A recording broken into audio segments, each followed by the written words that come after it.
Puerto Rican weather.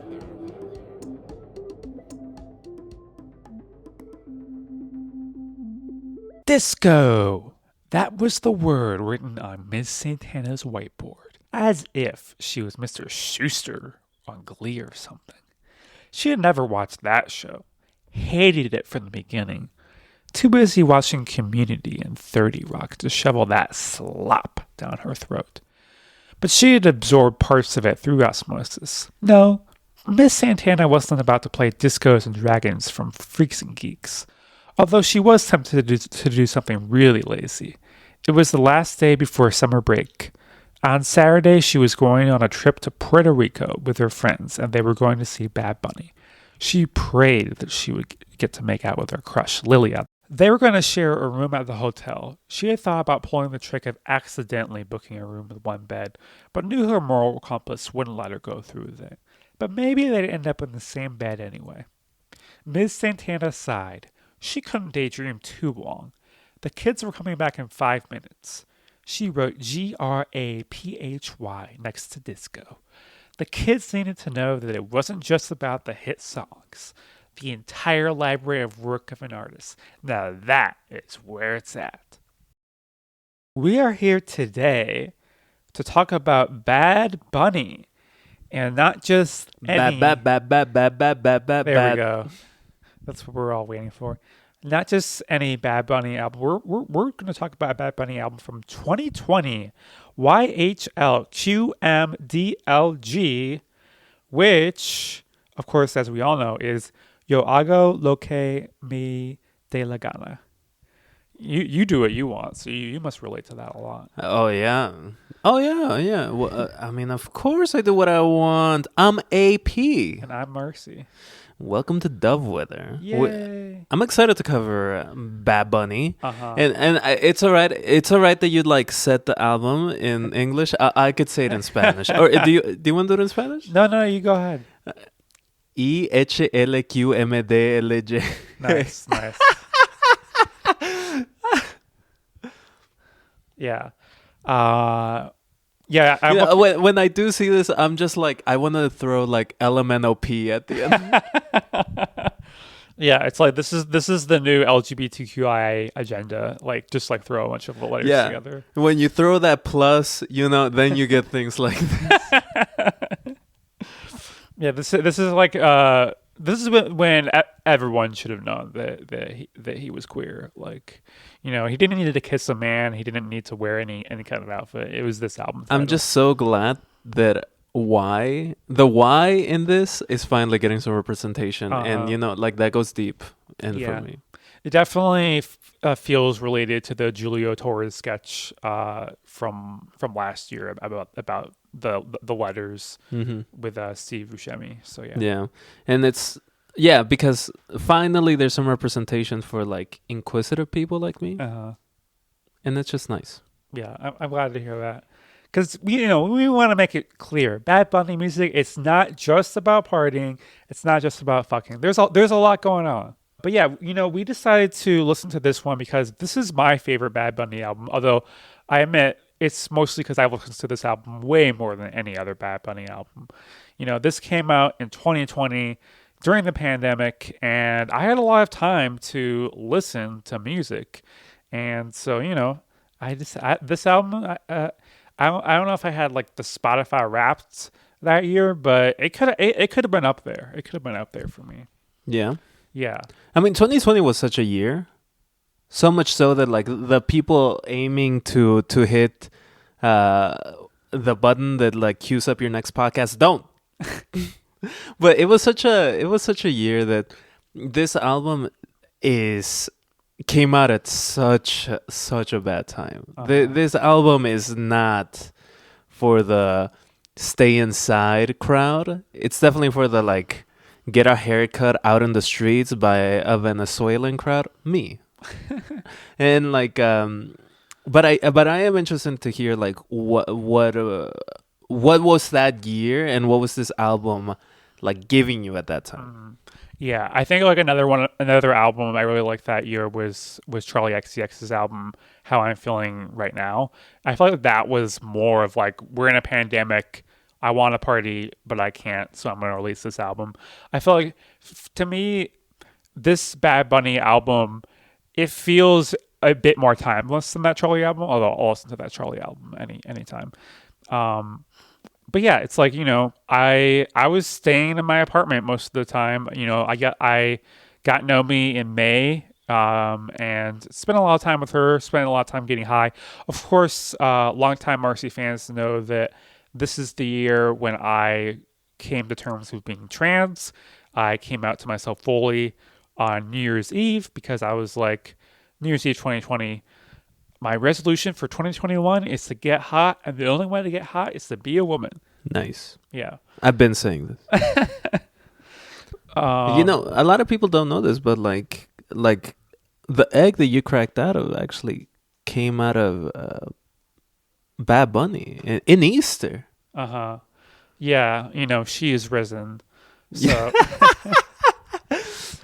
praise her. Yeah, that's what they're really talking about in the Bible. Like, Jesus was really just a trans icon. Like, but they just like fudge the details, so they're like, oh yeah, Jesus died. It's not that like Jesus transitioned. I mean, there's a whole thing like Christ brought a couple of his homies up into like a hill, and he just transfigured right in front of him. And you know what? No estradiol back then. Yeah, definitely. Yeah, they were doing that DIY shit back then. They didn't need pharmacies. Yeah, Jesus Christ just buying dark web hormones made in a tub. And she looks great. Yeah, Jesus Christ was like, I need to get this hair off my legs so I can do bottom surgery. So yeah, we're inventing our own kind of electrolysis back in the Old Testament. Yeah. The Jesus using the batteries of Baghdad to do electrolysis. Wow. Well, this is like exactly what Bad Bunny wants us to talk about with his music. I mean, this album is like covered from head to toe with like, talking about, well, I mean, God. Like he of course, a Latino rapper is gonna bring in God, of course. Yeah. But throughout all of this, like he does at a certain point he talks about a woman that is a little loose, a little only a little bit? promiscuous. Yeah. Where he says, "Yo sé que no es católica." I was like, he knows she's not Catholic, and I'm like, brother, I know what you're saying. I know what you're saying right now, brother. I know. Yeah. I mean, definitely. No Catholic nuns fucking each other. It's like, yeah, if they're Catholic, if they're not Catholic, then they're going to be fucking. My background with this album is, of course, I was listening to it. I've been a Bad Bunnier for a while. I think the first time I listened to a Bad Bunny song is when Cardi B featured him. And he's only been killing it since. Yeah. He's only been dropping heaters.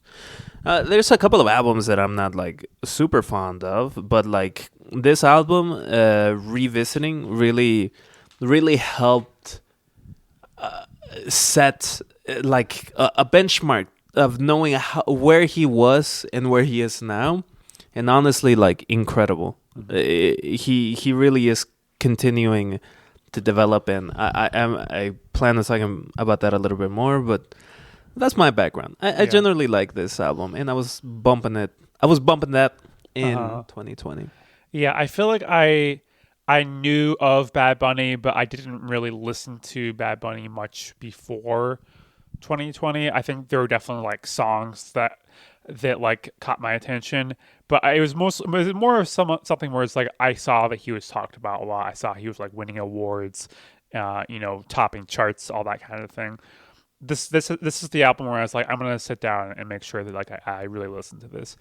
Now, I will say that I wasn't paying too much attention to the lyrics for this album while I was listening to them, because I think that at this time I was doing a lot of just like pressing play on an album, doing whatever the hell I was going to do, and then once the album finishes, put on a different album. It wasn't really until 2021 when I became more of a lyric sound. You know, as I like to talk about, Olivia Rodrigo felt like she was speaking straight to my teenage trans heart. But yeah, I feel like with Bad Bunny, this is what happens, right? Like you immediately like at a certain point in your life, you just start like listening to lyrics, and you're just like, they get me. Yeah, definitely. Well, it was like the first, one of the first sounds where I felt like I was having these like, really intense, sometimes contradictory emotions. And I was like, oh my gosh, all pop songs are about this. And I remember like a friend was like saying like, yeah, this is just a generic pop song. And I was like, are you kidding me? She's writing exactly what's happening in my head and my heart. And that friend was AP. And you know what she did? She shoved me to the ground. The only people I'm shoving is women to the wall. So because you're a feminist. Yes, it is consensual shoving, but yes. I spent a little time looking back at some of my images and stuff and like texts from the time. I did not talk about this with anyone. And honestly, like, that is something I do a lot. I enjoy like pieces of media and art that I just never really talk about with anybody else. Now I got a podcast. Now I need to be corked up, honestly. But yeah, what do you like about this album? I think one thing I like about this is just like the vibe of it, and it's not just like party. Like it really feels like, especially kind of in the first maybe 3/4 of the album, like the tone. There's a lot of like really fun tonal shifts, and every song kind of has its own vibe. Even if there's like thematic similarities in the lyrics of the songs, even if there's a lot of songs about a woman who loves to dance and loves to fuck and doesn't really want romance. There's a lot of songs about like how if you're that, call me. There's a lot of songs about how Bad Bunny is the best person at fucking and dancing in the world, and either he's sad about a woman from his past, or he's like looking at a woman across the dance floor. There's a lot of that. But at the same time, like sonically, every song does not feel the same. Like I think like one of the reasons why I was able to really enjoy the song even before I read the lyrics is because it kind of takes you on a journey, and even though it's an album that's like over an hour long, it doesn't really feel like that to me unless like you're really paying attention to it, because I think that there's enough variety in there that it doesn't really overstay its welcome. There are so many songs in this album. So many 2-minute songs in this album. Yeah. And yeah, he bounces from reggaeton to like trap to a little more melodic like romance sound. Yeah, there's a healthy variety in there. The kind of healthy variety that I yearn in a Jeff Rosenstock album. Yeah, the connections from Bad Bunny to Jeff Rosenstock. Yeah, like around this time, Jeff Rosenstock was like making ska music, while Bad Bunny was peak. Yeah, giving us these horny passion songs. Yeah. So I think let's get into a few of the songs, because I think then we'll be able to kind of explore some of the lyrics, kind of get deeper into some of them. So we're going to start with the very first song in the album, and then I know you have it queued up, so play some of Si Veo a Tu Mama. All right, so this is a song. He is obsessed with a girl. He loves her, knows he's better without her, but he wants to call her all the time. And she's bad for his creativity. He got fired from his job. He thinks about seeing her mom and asking if she's found someone. Like what a great way to start an album.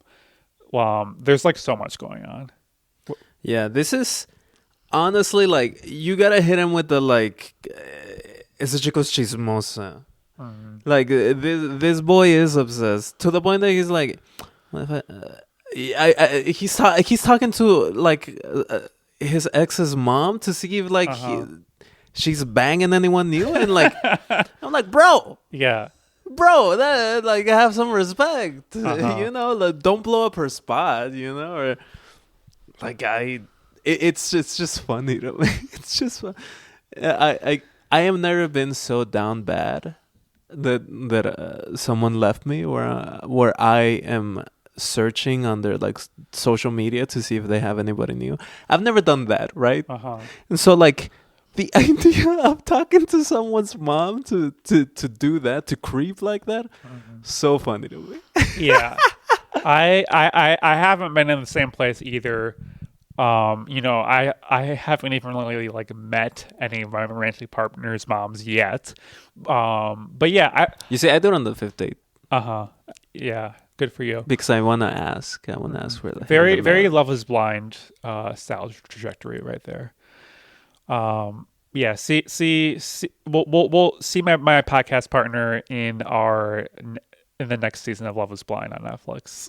He's going to be bringing it down. And you will not believe the scandal that I brew. Yeah, I can't wait to see how you get canceled. You'll think Scandival was child's play.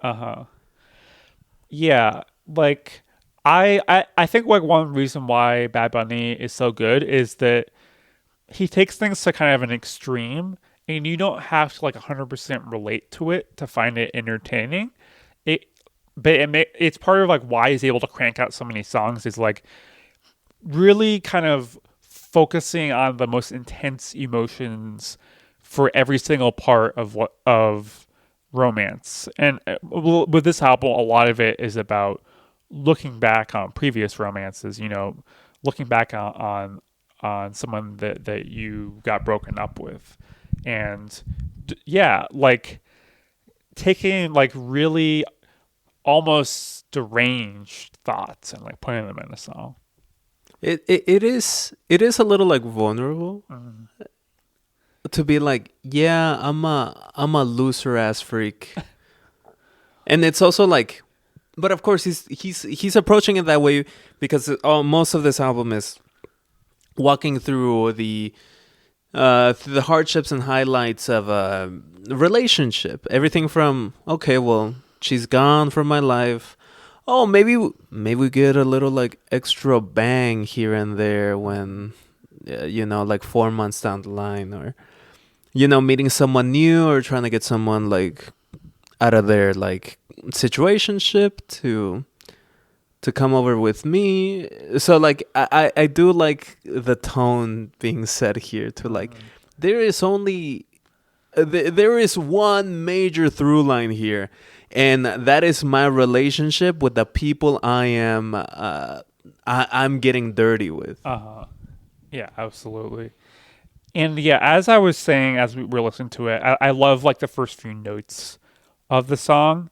I think it's really distinctive in an era when album starters can often be a little bit generic, and you know, people are like, let's just start the album and then we'll get to the songs. But on the do do do do do do do do do do, yeah, I really like that. Like it feels a little bit, you know, like Wii menu, but at the same time, like it still feels distinctive. I love that. I love it. It feels a little Wii menu. Hey, do you know what that melody is? No. This is when I hit Marcy with the yeah, that's a pretty famous song. That's The Girl from Ipanema. Have you ever heard The Girl from Ipanema? It sounds somewhat familiar. You're just not a jazz head like I am. You're not out here cultured like I am. The Girl from Ipanema is by Stan Getz. It's a Brazilian song. And it's about watching a pretty girl walk by, which is another jazz song, which you know. And but I like how how he's using this like melody from the girl from Ipanema to like connect back to this emotions, this unrequited love that he's feeling. Like some of this song came out like in the mid-century, right? So it was not as like horny, but it gets pretty horny too. The first line is starts with tall and tan and young and lovely. Like that might as well be triple X rated lyrics from the 20th century. Yeah. Yeah, we have our bards that give us the triple X lyrics we deserve. In this case, it's Bad Bunny. Yeah, there's like a level of vulgarity throughout this album that I just find like humorous, funny, like not vulgar in the way that you would be in like a Reddit forum and like people are talking about what they're gooning to, right? This is like a normal level of like profanity and like horniness. He has this line, pensando en todas las veces que te lo metí. Do you wanna? Yeah, I know some of that, but I don't know all of it. So yeah, let me know. So it just translates to thinking about all the times that I put it in you. Okay, yeah, that was the line where when I saw that I was like, whoa. And I'm just like, whoa, brother, what?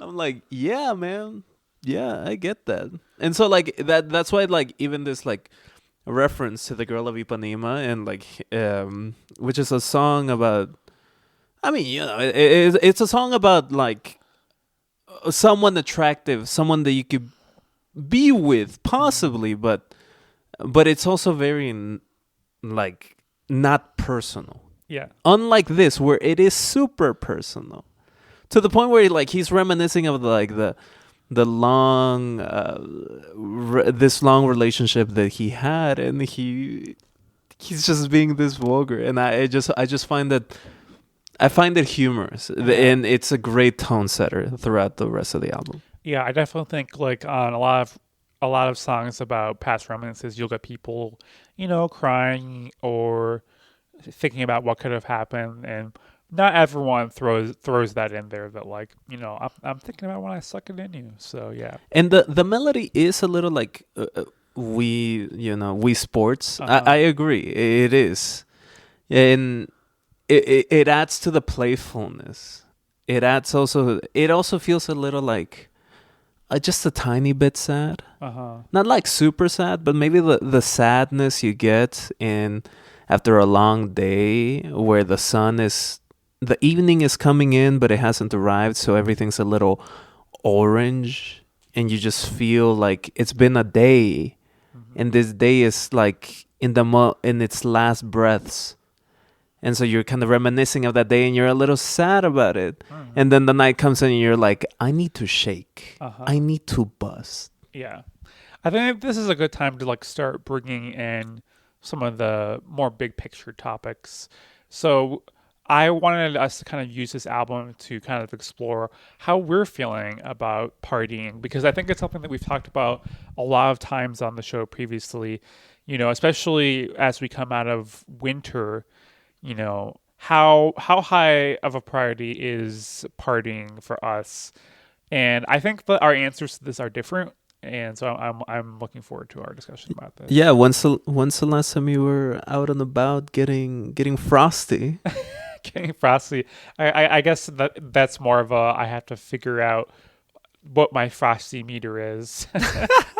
I've certainly been to multiple parties recently. My friends like to throw parties, but I haven't like been at the club, staying out past 3 a.m. and recently.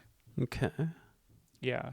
I think that for me, and I do think that like it is important to know that part of this is because like my life has changed a lot in the last year, where I want to spend more time with my girlfriend, just like cuddling, watching TV, et cetera, et cetera.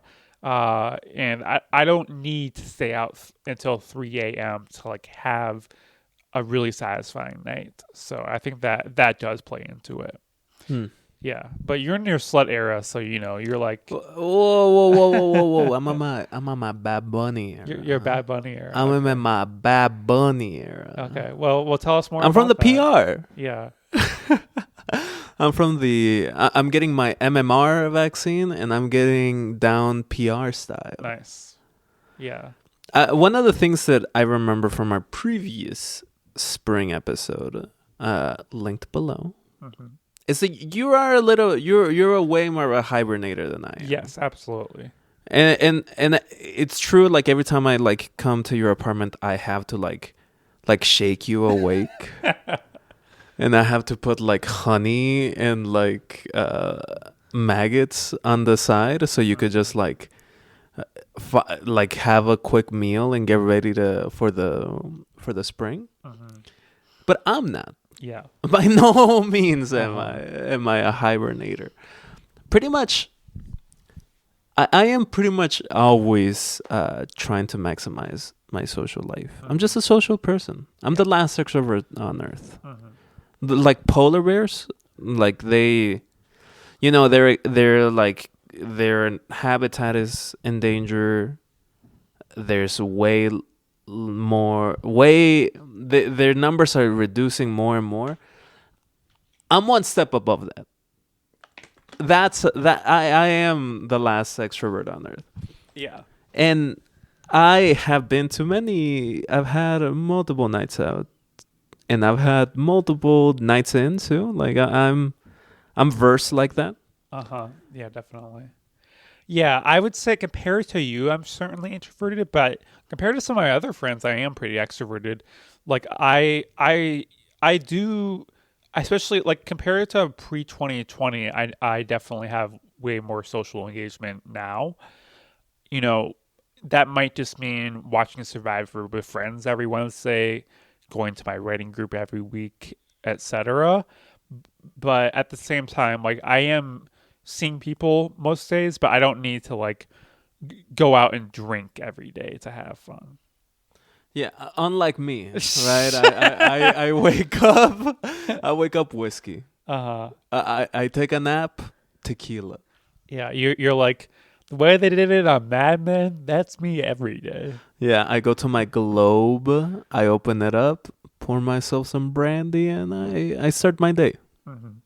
But I do think that my current kind of place of like, I don't need to party too much. We'll see how much that changes over the summer.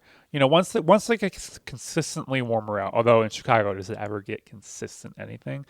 I think people are going to be like, let's go to the beach. Let's go to slow-mo. Let's do this. And then Pride Month's going to happen. It's like, you got to maximize your gayness in Pride Month. You got to be as queer as possible. True. And yeah, so I'm sure once that rolls around, I think part of it is that the previous spring I needed summer to come back and I needed the partying to come back.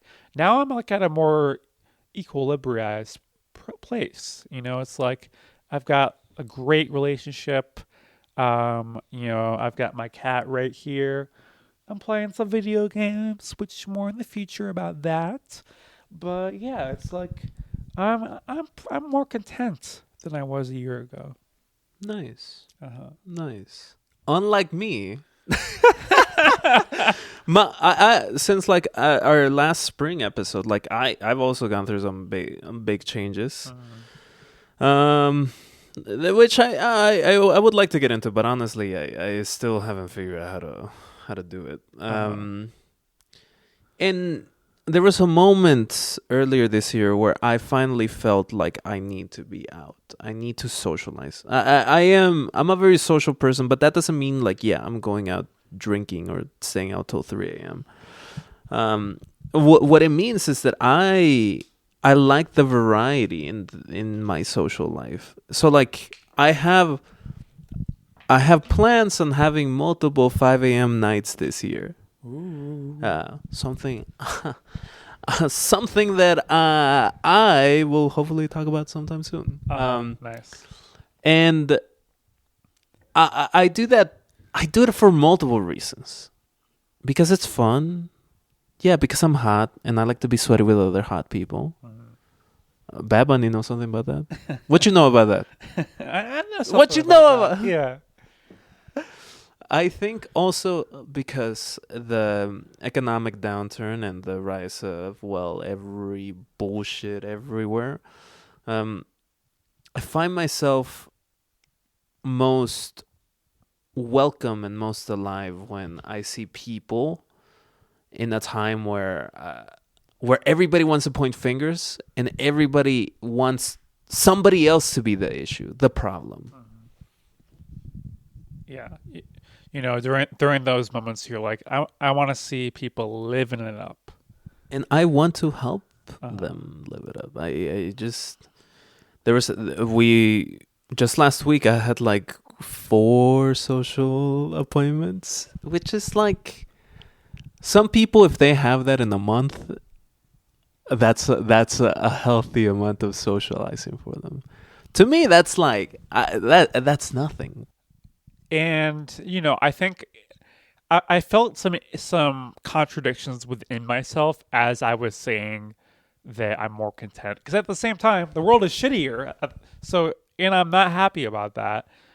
Like, I'm not happy that the world keeps getting closer and closer to the end every day, and that, you know, our government is like kidnapping people and trying to dismantle trans rights and trying to basically dismantle the entire, you know, we want to dismantle the system, but not like this, you know? Yeah. We want to dismantle capitalism, but not just replace it with like Doge. Or with at least more shazam. You know, like, it does feel like we're in the end times.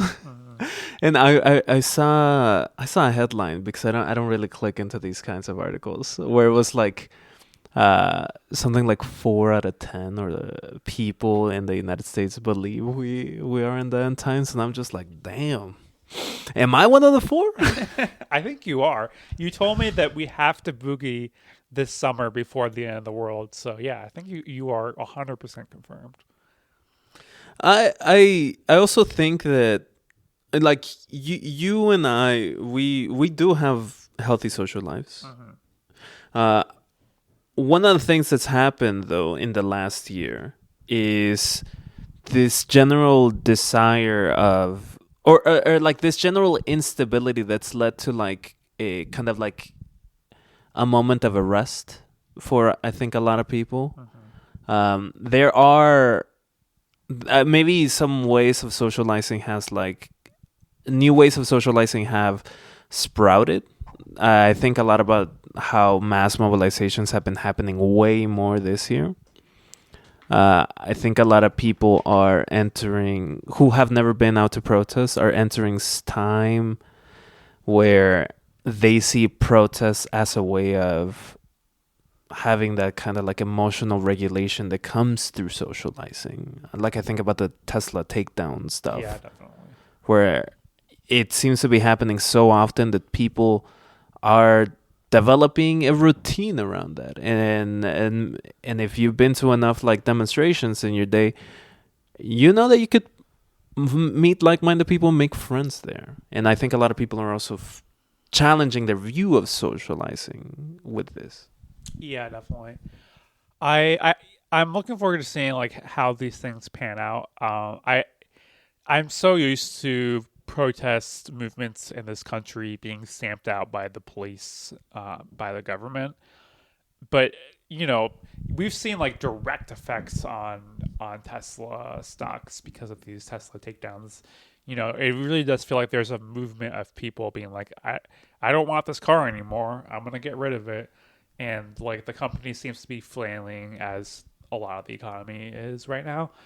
And like, you know, Tesla is like diving quicker than everything else is. So it would be awesome if a year from now, like Elon Musk is just not even part of the picture anymore. Yeah, it will be interesting when we do our spring episode next year. See how we are. Yeah, I do fear we'll just be like, well, we're in the same place except worse. It's like the rapture is happening, but like we're not going up, so like we're probably just gonna continue to podcast our way through it. Yeah, like imagine 10 years from now us being like, we still think the world is ending. At what point is the world not ending because it's been ending for long enough? But yeah. This is the real like horseshoe theory where the right wing is like, yeah, it's the end times. It's the end times. The rapture, Christ is coming back. And then on the the left wing, it's just like, yeah, it's the end times. The economic crash and destruction of any sense of normalcy is here. Yeah. So yeah, I guess the centrists are the one group who are like, well, even the centrists are getting pretty angry about what's happening now. But yeah, you know. No, this horseshoe's become a line and it's only rising. All right, before we get too deep in this horseshoe, why don't we listen to another song?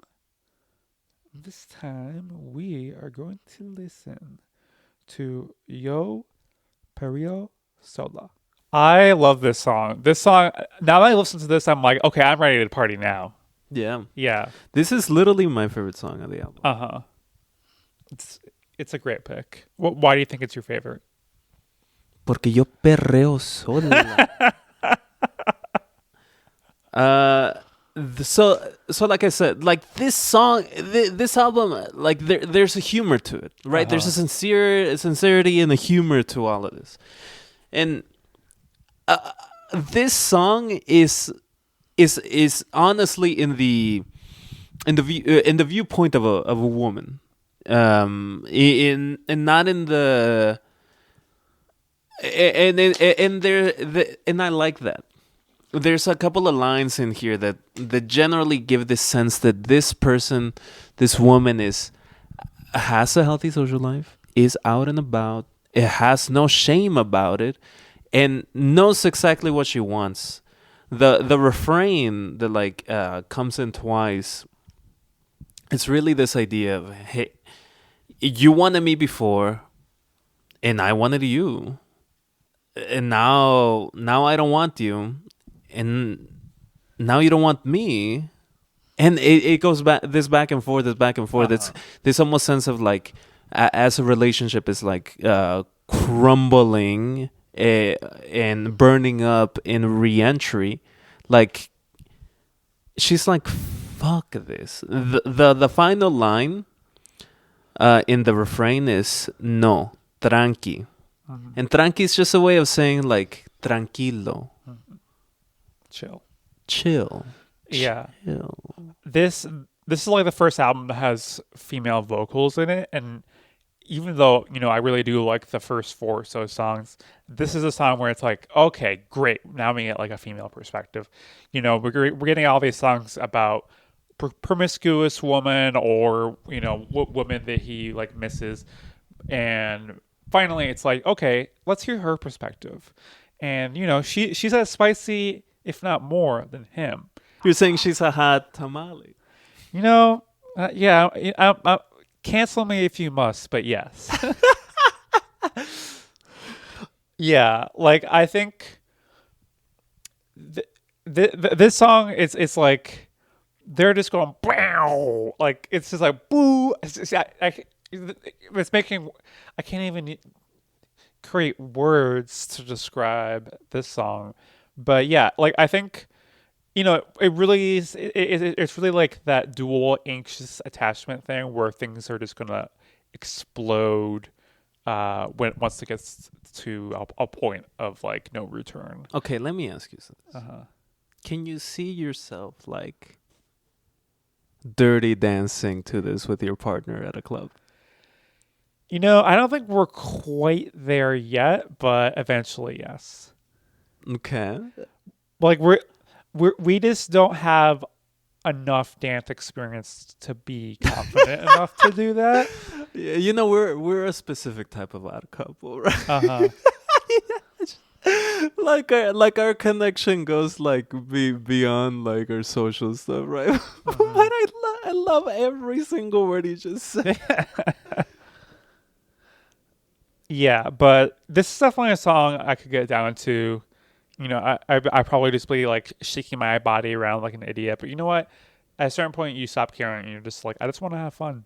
So Yeah, I have absolutely been hip to hip with someone dancing to this, and you're right. There's like multiple like drops in this where like if you're dancing hip to hip with someone, you could get lower.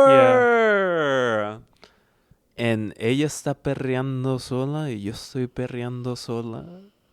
I think like the way that she deploys the word trunky, I love that.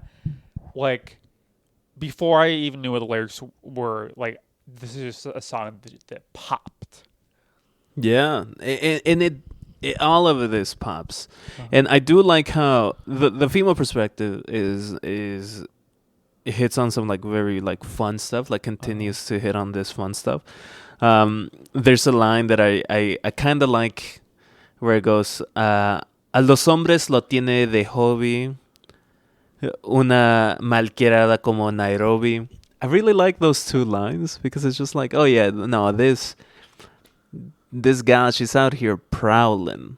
And I just like how there's this like inverse about this woman being just out here getting it. And in 2020, like it felt like that was kind of the right time to be that generally that level of like, yeah, women should be able to go out and fuck. But now in 25, I'm like, oh damn. Gee willikers. A woman fucking in 2025 in this economy? I don't think this so. economy. Yeah, I mean, I think I remember in the 2010s, I followed a lot of I had a lot of friends who were women who posted on Twitter about their sexual escapades, and it was always very fun to watch those. You know, there were like a few people who like turned their nose up to it. They're like, "Oh, Twitter is not your diary. What are you doing?"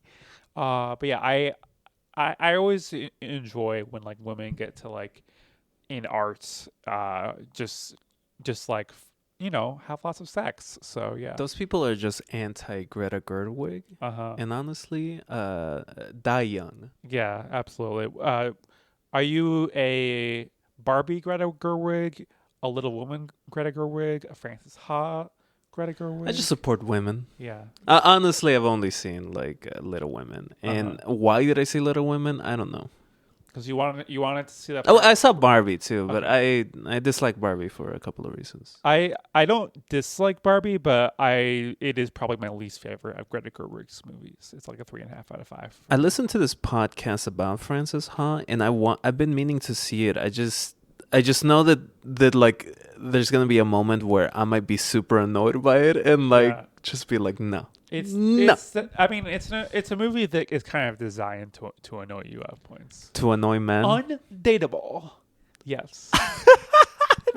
Look, I'll try to watch it. I'll try to watch it just because I've been so tired of the drought of cinema.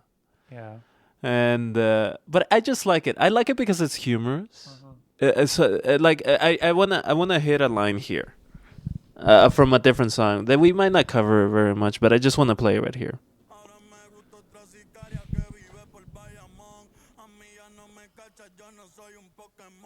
Yeah, I love this song, or I love this line specifically. Like he's just so good at like really funny rhymes, and like rhyming things that you wouldn't really expect. So like in this case, he's rhyming Bayamon and Pokemon, and you know, he's basically saying, but now I like another girl who lives by Bayamon. You can't catch me anymore. I'm not a Pokemon.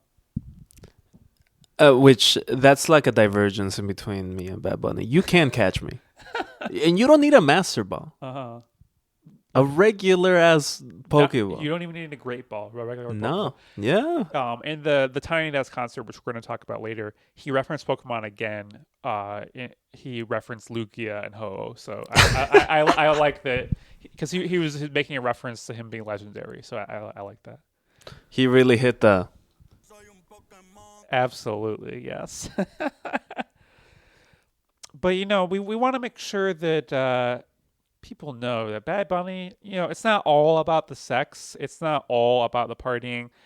he's got some protest songs too, and we're gonna play Una Velita and then talk about it.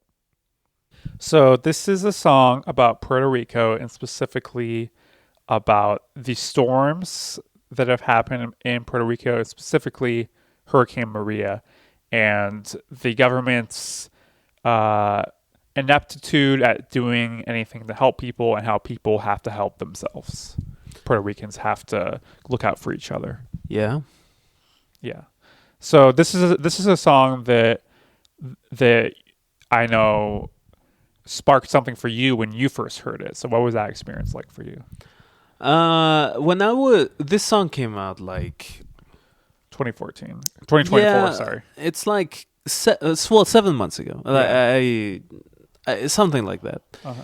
And when I was listening to it, I was in a moment where I was thinking about where I want to be in the future. Mm-hmm. And the life that I was living from 2020 to 2024, if I wanted to continue the process that I was in, which was trying to climb the corporate ladder. And I'm still effectively thinking about that. When this song came out, though, it was before the election. No one really knew what was going to happen. Fucking Donald Trump was...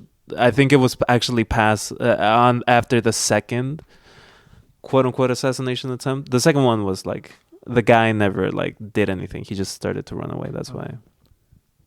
And when he was found by the Secret Service... Ryan Ruth, that's his name. Whatever. I just think about that guy a lot. That guy was a real fucking creep. And Kamala Harris was actively telling people about this tremendous, deadliest army we were gonna have once she gets in the into the White House. In time of recording, Donald Trump's also over here like, yeah, we're going to increase the military budget by $200 billion and round it up to $1 trillion per year. Yeah, Kamala Harris really did a lot of good work over there, huh? Uh-huh. She got what she wanted at the end of it. So it was this tremendous moment of uncertainty, purely because no one knew what was going to happen, and everything that has happened up to that moment was already trash.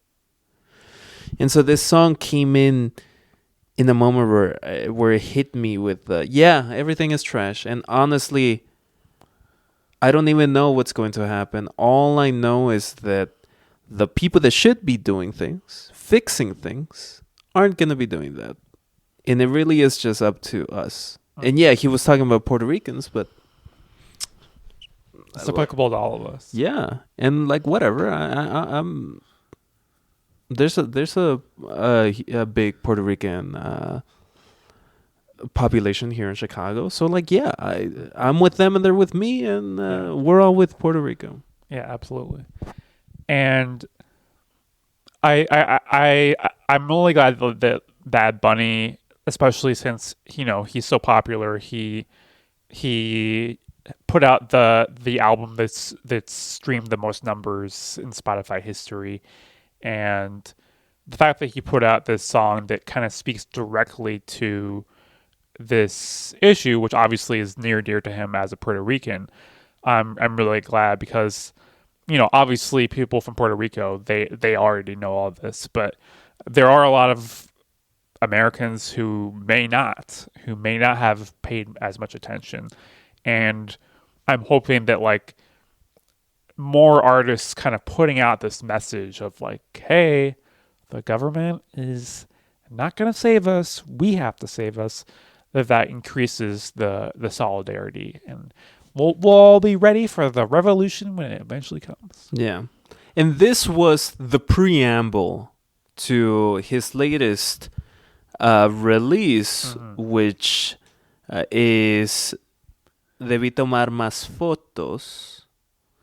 which is all about the PR, all about Puerto Rico. And it's way close. It's incredibly personal. Bad Bunny, up to this point, he's always been pro Puerto Rico. And he's always wanted to see the best for his folks, his people. And this latest album is really a kind of a part of the constellation that is, I think, still being developed, where Debí Tomar Más Fotos is incredibly personal, focused on the struggles and the joy in the position that Puerto Rico has in the United States. And that came after Kendrick Lamar released a GNX, which is a full album about the struggles and the joy and the beauty of being from Compton, of being a Black American in a time where that shit is quickly being eroded, as this country is full of segregationists, as we have learned. And there's a specific moment that I want to like focus in on this song.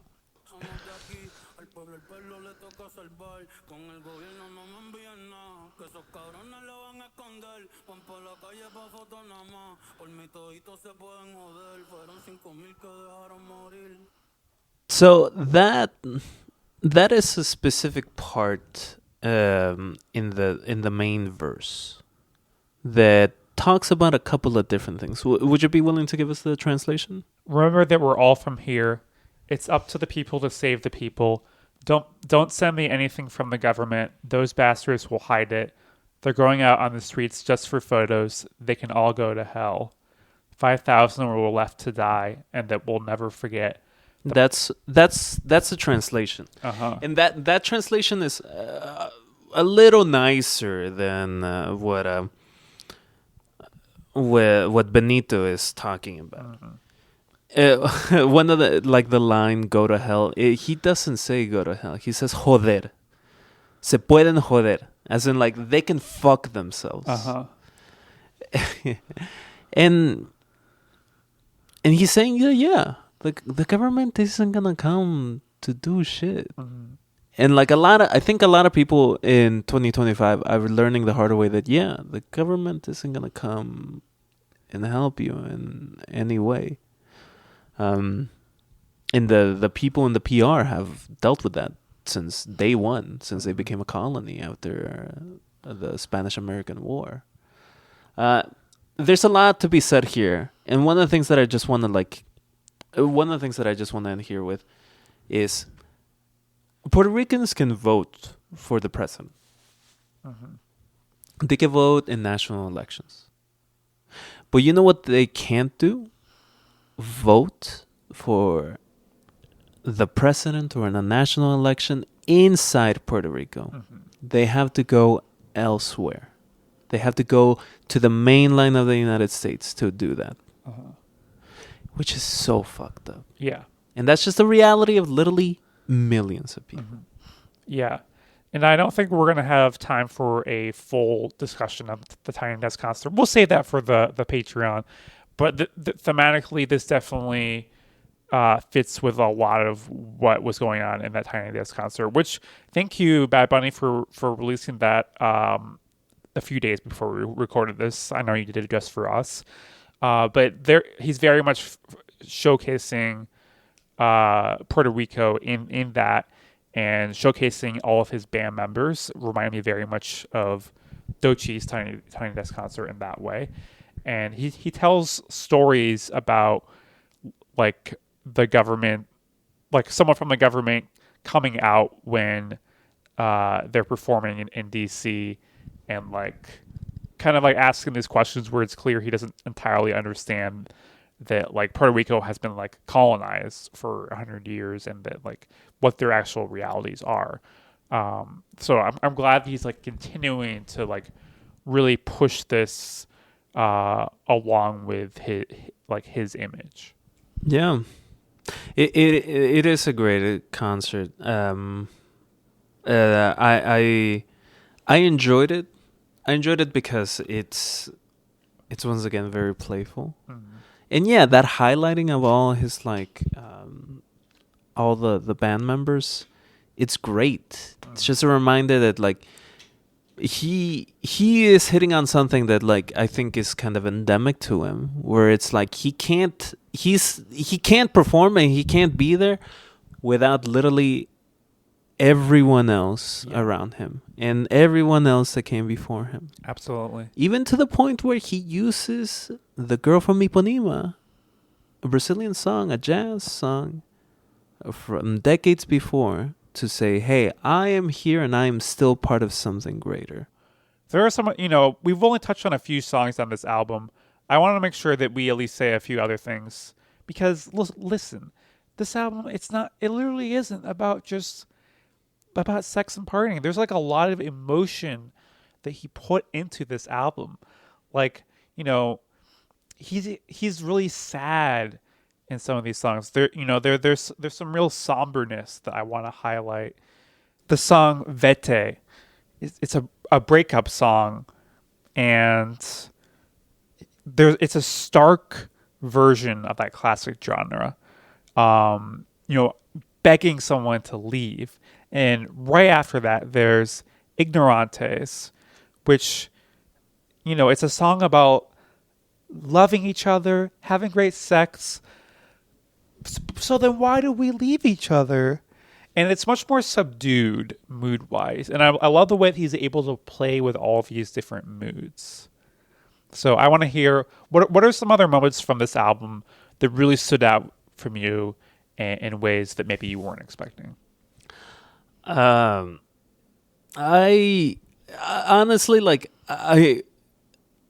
revisiting, I came out with a new love for the song 25/8, which is a bit of a song about like grinding and about being like always like on it.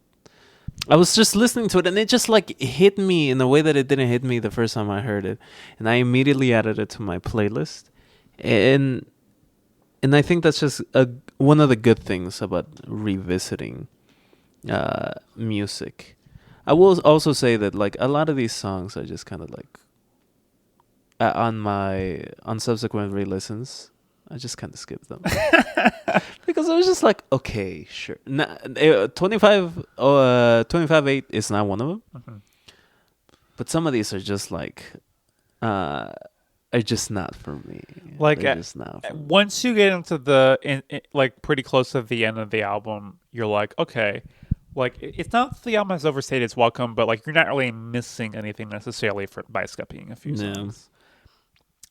So yeah, I don't blame you for that. Like, I usually am a no skip person, but I think like in the streaming era when people put out like tons and tons of songs, it's okay to have your favorites. Mm-hmm. I look forward to giving the new album a deeper listen. I listened to it when it came out, but it hadn't entered my regular rotation. I think like with the Tiny Desk concert now, I have a bit more of an emotional connection to some of the songs. So I'm definitely looking forward to revisiting and hopefully revisiting some of his other albums too, because I want there to be more than 2 Bad Bunny albums that are in my regular rotation. So, he's someone who's obviously extremely popular. It's not like he needs more boosts, but yeah, I think I can benefit from some more Bad Bunny in my life. Are you ready to hear about this weirdo I found on the web talking about Bad Bunny? Perfect. Okay, so basically, I found this guy, and he was talking about how Bad Bunny is an industry plant, and basically like Olivia Rodrigo or Taylor Swift or the Beatles. People are always like, "Oh, the most popular person ever. The only reason why they can be popular is because the industry rigged it, and it can't be because they actually have talent." Like, no, that everything has to be conspiracy with these people. I mean, yeah, it's like you could have talent or like. I mean, Bad Bunny has talent, but I'm sure that there's like some industry plan stuff going on. It's not like if he has the natural raw talent of like an actor like Patrick Schwarzenegger. They got to where he got to purely off of that face and that skill. Yeah, absolutely. I as an aside, I will say I have been annoyed that some of the discourse around White Lotus has been like, "Wow, Patrick Schwarzenegger is the MVP of the season. I wasn't expecting it." And I feel like those comments might be a plant because I'm like, I understand liking his performance, but for me, like that was not my favorite part of the season. Like, I liked that one moment where Amy Lou Wood like sees Walton Goggins in the finale, and then like he's just kind of watching her, but that doesn't make like that doesn't make me think like, oh, he deserves an Emmy. No, he doesn't. So yeah, Patrick, stay sitting down. Keep those abs to yourself. Yeah, like people like looking through all these like internet comments about Bad Bunny, a lot like one of the main criticisms was like, oh, he's not a good singer. I mean, when you listen to these songs, I'm like, if I had a tenth of this musical talent, the things I would be able to do with it. Baby, you got 1/10 of that talent. Oh, I do, huh? Okay. Yeah. Yeah. Okay, no sincerity here. My karaoke, Marcy, you have so much. My karaoke performances are iconic, but that's despite my lack of musical talent. But anyway, yeah, this guy, he's like, yeah, well, the fact that he came out of nowhere and started working with Drake and Cardi B proves he has to be an industry plant. Like, it can't just be that like he is really talented and so people found him immediately and wanted to work with him. Yeah. It can't be. Mm-hmm. Can't be. There is a masterful design to reality, and you can figure that out if you just have received enough traumatic brain injuries, or you're just fucked up. Yeah. Well, this guy, he connected Bad Bunny's kissing men and the clothes he wears with the devil. Essentially, it has to be a plant from the industry to make children into devil worshippers, and gender bending is all part of the what the industry wants, and that's why he's worn sexy outfits that that's why he wears skirts. So there you go. And this is from a YouTuber called The Truth Is. And like whatever, we just have to say it because it's like he's his own weirdo, right? Doesn't show his face. Show your face, bitch. But let's play just a tiny bit of his commentary. It is also the reason so many artists in the industry nowadays are embracing this gender-bending persona, as this is what the labels want promoted. They're using Bad Bunny to push this Baphomet ideology to the masses. Further proof this is what Bad Bunny is being used for can be found in the Yo Perreo Solo music video, as he can be seen dressed up as a woman. This was the beginning of Bad Bunny pushing the Lil Nas X agenda they have all the rappers pushing nowadays. He also kissed one of his male backup dancers during a performance that was broadcasted to many people, including children. Oh no! You wouldn't want to have children see men kiss each other. Like, oh no, you're really gonna. If it's that easy to corrupt, then maybe you should think about yourself. It's so weird. Like I've spent a lot of time listening to these kinds of like weirdos talk about their weird beliefs, and they always like pepper in like, what about the children? What about the children? Bro, ain't no one talking about children here. Why are you bringing in children? Could have been watched by a child. Like, bro, you're inventing a child for what? Why are you inventing a child to negate, I don't know, two adults being able to do some something sexy like kiss in like an adult space. Like, these people are so baby brain, they can only interpret the world through like the lens of a child. Yeah, it's like you're worried about children seeing a man wearing feminine clothing. If it's that easy, then, and especially like you will see most of the commenters being like, thank you for following God. Thank you for, Jesus Christ himself is gonna win. Yeah, I'll read one of them. I appreciate you using your gift to spread the truth, brother in Christ. All love. The fact that an artist can make a video like that just shows you how they have lost their souls. They do not fear God, and that is so sad. They're more unaware than animals in the wild. If only they knew. Which is so odd. We watched this video together. There is literally zero evangelism. There's like zero conversation about God or like Christianity.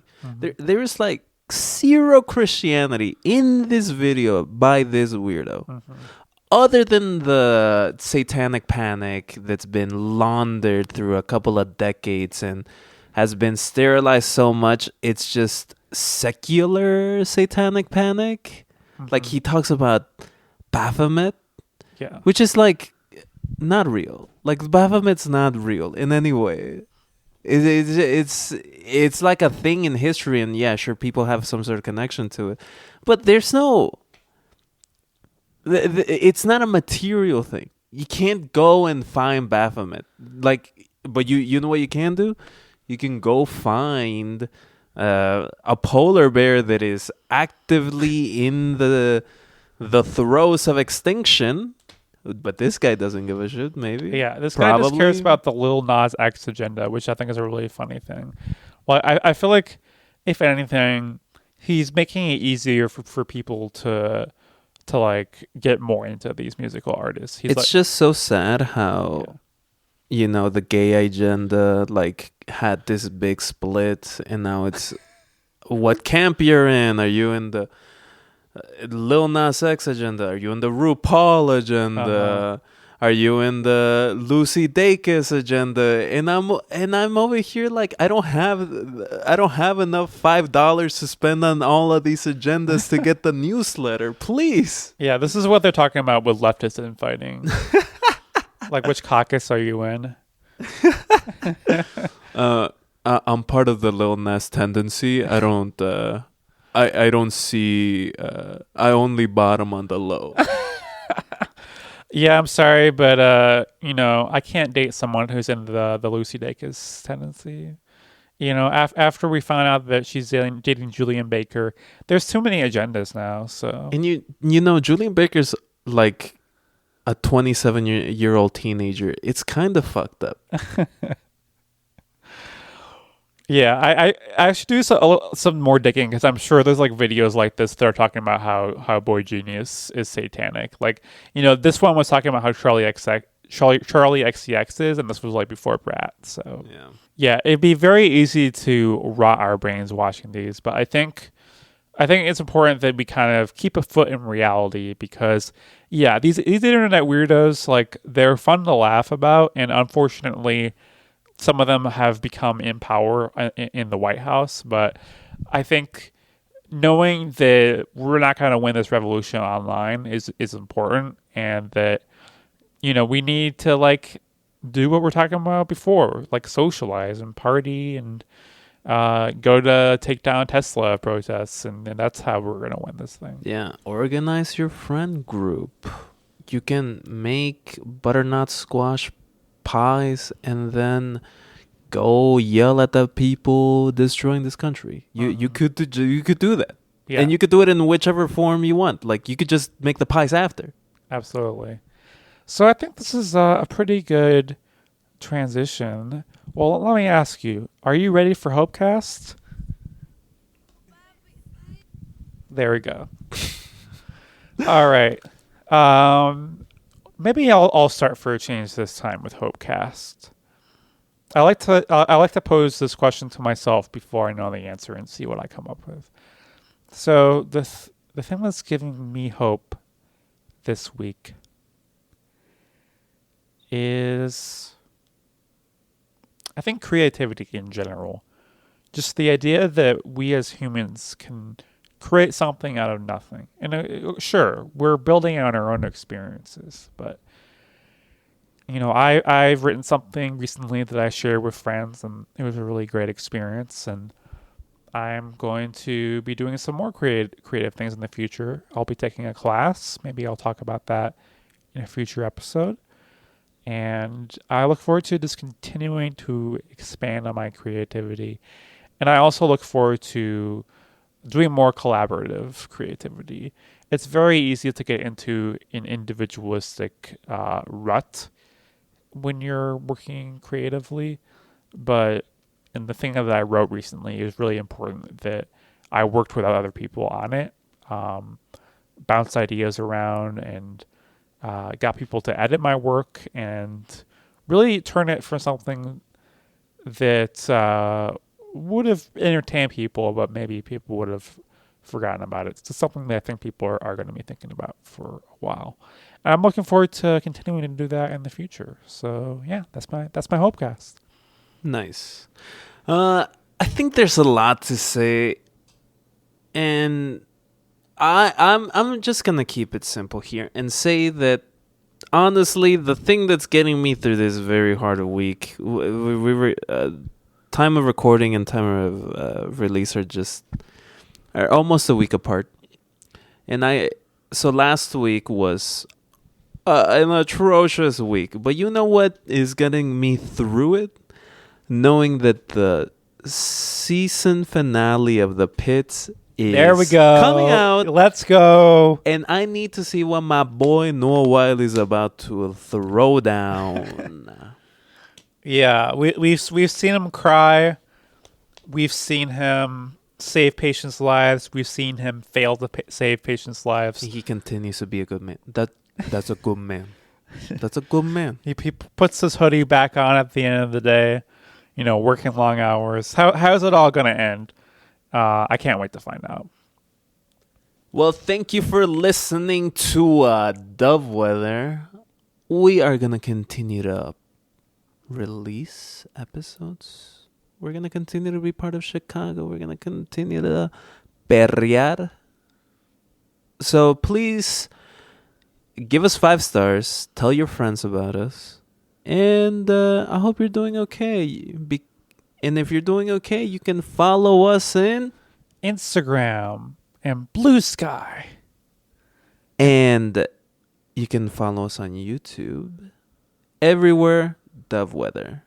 That's right. You can find us on any podcast platform. And we hope to see you around. Bye.